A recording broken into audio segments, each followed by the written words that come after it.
acerca de este tema, de lo que está pasando allá en Nicaragua, toda la situación compleja de los últimos meses. Eduardo Rosales está conmigo, él es analista internacional y profesor investigador de la UNAM. Eduardo, gracias por estar con nosotros. Buenos días. Hola, muy buenos días. Un gusto estar en este espacio. Un saludo a toda la teleaudiencia. Bueno, es un tema complicado, un tema complejo y lo estábamos diciendo brevemente antes de la pausa. Desde el mes de abril que comenzaron todas estas movilizaciones y todas estas protestas, pero ya vamos varios meses y los números son inciertos. Hay varios organismos internacionales que nos dicen que son por lo menos 300 personas las que han perdido la vida. Decíamos ahora que eran por lo menos 1.500 los heridos, pero tú tienes incluso otras cifras de otros organismos que al parecer son más elevadas. Sí, Paola, pues lo primero que habría que decir es que Nicaragua vive la peor crisis política, social y ya ahora económica del presente siglo.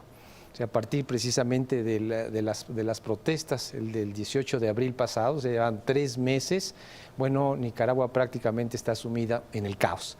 Las últimas cifras que nos brinda la Comisión Interamericana de Derechos Humanos son más de 350 muertos, que pueden ser más de 2.000 heridos y un número indeterminado de detenidos. Ahora, el problema es que el gobierno ha realizado una represión selectiva en contra de todos los opositores. Y aquí ha hecho uso de las detenciones arbitrarias, ha hecho uso del secuestro, ha hecho uso del asesinato y de la violación masiva de los derechos humanos. Entonces, esta es una problemática gravísima. Esto, bueno, pues perpetrado por el gobierno de Daniel Ortega y, hay que subrayarlo aquí, la vicepresidenta y esposa del presidente, Rosario Murillo, que por cierto, acaba de calificar a todos estos grupos de opositores de satánicos, demoníacos, terroristas, genocidas, bueno, una cosa pavorosa, sin hacer el más mínimo ejercicio de autocrítica. Y lastimosamente estos discursos de atacar al otro, ya lo hemos visto en otros países que han tenido problemas similares. El peor ejemplo, yo creo, actual es el de Venezuela, que por supuesto el presidente culpa a toda la oposición y a todo el resto del mundo entero de estar en contra de ellos. Algo similar es lo que está pasando en este momento en Nicaragua, porque además el presidente quiere continuar en un tercer mandato, ya le pidieron que se retire, ya le pidieron elecciones adelantadas, no lo quiere hacer, y el dato que dice es que no mucha gente lo sabe, que la vicepresidenta además es su esposa. Claro. Es hasta gracioso, es irónico decir que esta familia está llevando a la crisis a un país. No, hay dos cosas a mencionar, bueno, varias, pero hay que resaltar, por ejemplo, la primera, que Daniel Ortega fue guerrillero, miembro destacado, ¿no?, del Frente Sandinista de Liberación Nacional que derrocó al exdictador Anastasio Somoza. Y ahora, eso que él atacó, ahora lo está repitiendo. ¿Qué es lo que pide ahora la oposición? Pide, bueno, primero la renuncia de Daniel Ortega, que además se ha enriquecido y tiene cualquier cantidad de propiedades producto de que incautó su gobierno y él se las apropió. Pero bueno, ¿qué piden? Elecciones anticipadas, pero una junta de transición, desde luego estas potenciales elecciones, pues que sean libres, que sean democráticas, que sean transparentes, pero que sean supervisadas por organismos internacionales. Ahora, con relación a la comunidad internacional, ha habido cualquier cantidad de llamamientos al gobierno de Ortega por parte de la Unión Europea, por parte de la Organización de Estados Americanos, organismos no gubernamentales como Amnistía Internacional, en fin, 13 países de América Latina, Brasil, Chile, México, bueno, una cantidad enorme a detener. Estaba revisando, Eduardo, cuáles son los países, por lo menos de la región, los que sí están pidiendo a Daniel Ortega que pueda adelantar las elecciones. Estaban Argentina, está por supuesto México, Brasil, Chile, Guatemala, Honduras, Panamá, Paraguay, Perú y también Uruguay. Sí. Por lo menos son estos países. Y también, si uno revisa, por ejemplo, los videos o todas las cuentas oficiales de la Organización de Estados Americanos, todas las palabras y todos los discursos que ha tenido el secretario de este organismo son sumamente duros y dice que toda esta crisis y todas las muertes realmente sí son responsabilidad del Estado, sí son responsabilidad del gobierno. Absolutamente, porque han sido llevadas a cabo por grupos policíacos, pero también parapolicíacos y paramilitares. Entonces, esto es gravísimo. Pero además hay otros elementos a destacar. Daniel Ortega, el gobierno, bueno, ha empezado a atacar a otro tipo de sectores de la sociedad civil, como por ejemplo la Iglesia, cuando la Iglesia Católica fue uno de los principales apoyos para que el sandinismo ¿sí?, lograra su triunfo y llegara al gobierno. Bueno, pues ahora se va en contra de ellos. Digo, algo francamente inaudito. Y que son, perdón, en este momento los únicos que están tratando de funcionar como mediadores entre los sectores sociales que están en las calles y el gobierno. Esto nos muestra que no hay la mínima voluntad política para resolver el problema. Y lo que señalábamos al inicio de la entrevista, la afectación económica.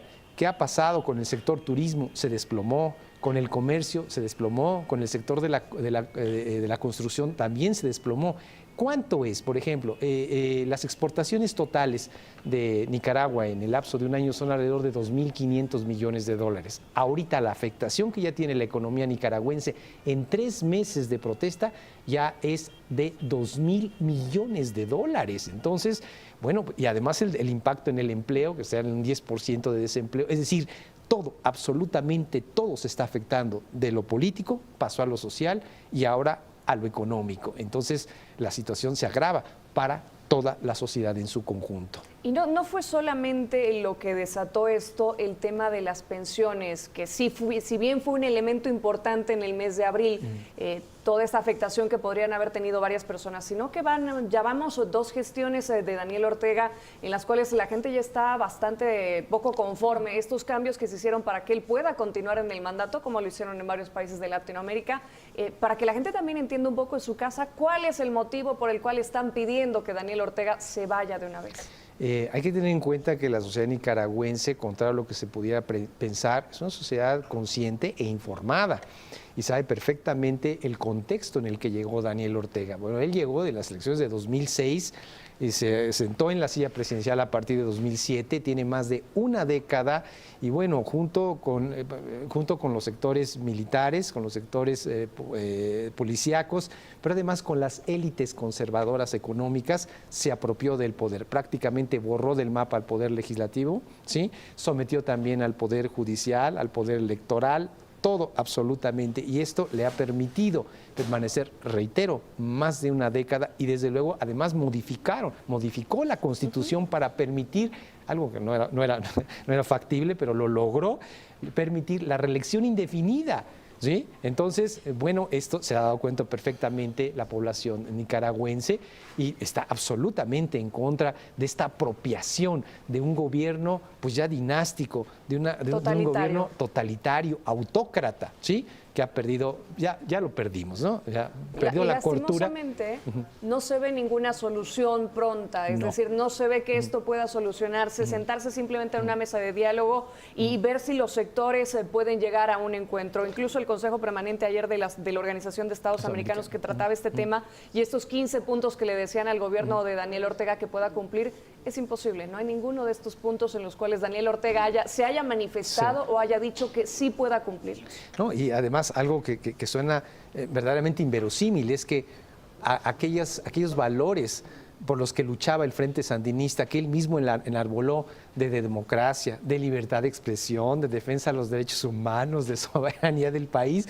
pues es el primero que no los está observando. Entonces es absolutamente aberrante lo que está haciendo el gobierno de Daniel Ortega. Y como bien lo señalas, querida Paola, no hay posibilidades en el corto plazo, lo que está llevando precisamente a la posibilidad ya, francamente, de una guerra civil y lo que nosotros, un servidor, le ha denominado el inicio de la primavera nicaragüense, que esto es algo muy delicado, porque en 3 meses no han mermado estas protestas, al contrario, se han ido incrementando, Eduardo, lo que nos pinta un escenario particularmente complicado. Breve tu respuesta ante esto. ¿Tú crees que se pueda llegar a una, no sé si solución al decir que estalle ya la crisis, pero que la situación no se extienda más tiempo como el caso de Venezuela? Yo veo muy poco factible que en el corto plazo y mediano plazo el gobierno de Daniel Ortega ceda a las peticiones de la oposición. Él mismo lo ha dicho, él mismo lo ha reiterado, no elecciones anticipadas, ¿sí?, hasta que termine mi mandato, pero bueno, pues también aquí con el control de todos los otros poderes es particularmente difícil esta situación. Esos compromisos ya no se cumplen. Esos compromisos, francamente, ya no se cumplen. Es decir, se convirtió de guerrillero en dictador. Eduardo, gracias. Y podríamos seguir hablando acerca de este tema muchísimo, porque no solamente un tema que está afectando a este país, sino que se ha visto reflejado especialmente en varias de las, digamos que democracias, porque muchas ya no lo son de Sudamérica. Exactamente, querida Paola. Bueno, Eduardo, muchísimas gracias. Un placer estar en este espacio. Gracias por la invitación. Un saludo, desde luego, a toda la teleaudiencia. Bueno, esperamos tenerte acá pronto. Adelante. Estábamos con Eduardo Rosales Herrera, quien es analista internacional, hablando acerca del tema de Nicaragua. Él es investigador de la UNAM. Hacemos